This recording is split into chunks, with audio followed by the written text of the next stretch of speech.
Good afternoon. Yes, we're here at HEB Park. There are already hundreds, if not thousands of cars in line. We're actually going to pan the camera so you can take a look if you're on your way out here. There are roughly about 30 employees registering people who are coming here with their confirmation codes and distributing those wristbands.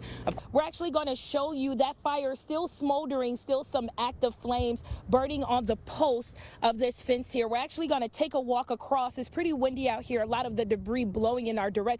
We're just going to show you this entire area that caught on fire. No word yet on how many acres burned. And we're actually going to pan the camera to show you this pickup truck. You see it here, totally burned. DPS tells us this is the vehicle that caused the entire crash and the fire to happen. Yes, the two young men who were arraigned here earlier today are already being transferred to the county jail. The two other juveniles involved in this incident will be facing a judge. You can actually see them practicing, and you can see the instructor guiding the student there in the semi-truck. And, you know, after speaking to the students and the instructor here, we're learning a lot of people are making the switch because of their experience in their previous job. To look at some of what's left over from that fire, a burnt chair right here. We're actually going to take the camera and show you exactly the area. You can see black residue, ash still left over. Well, Dina, the family is just absolutely elated. Of course, I got a chance to speak to one of the descendants of Eli Jackson, of whom the cemetery is named after, and she says she and her extended family are relieved because now they can move forward in preserving this historic cemetery site. We want to wish you a happy birthday too. This man just celebrated a birthday here. We appreciate everything that you do. It looks real and it feels real. The story behind this check is leaving one woman with more questions than answers. Typically, when you walk onto a bus, you'll find these rows filled with children.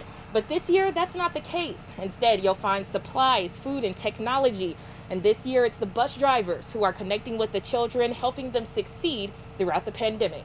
You can see the fire still smoldering right here under this pile. First responders and our Channel 5 meteorologists want you to use this as an example of how one small spark could cause a huge devastation like this one during these increased fire risk times. For a quick weather update with your 7-day forecast this morning, make sure to take a sweater or a jacket with you. We have temperatures in the 50s, but you probably won't need it by the afternoon. The clouds will start to go away. You all start noticing this problem with the flooding wind. As immediately as it started making the street.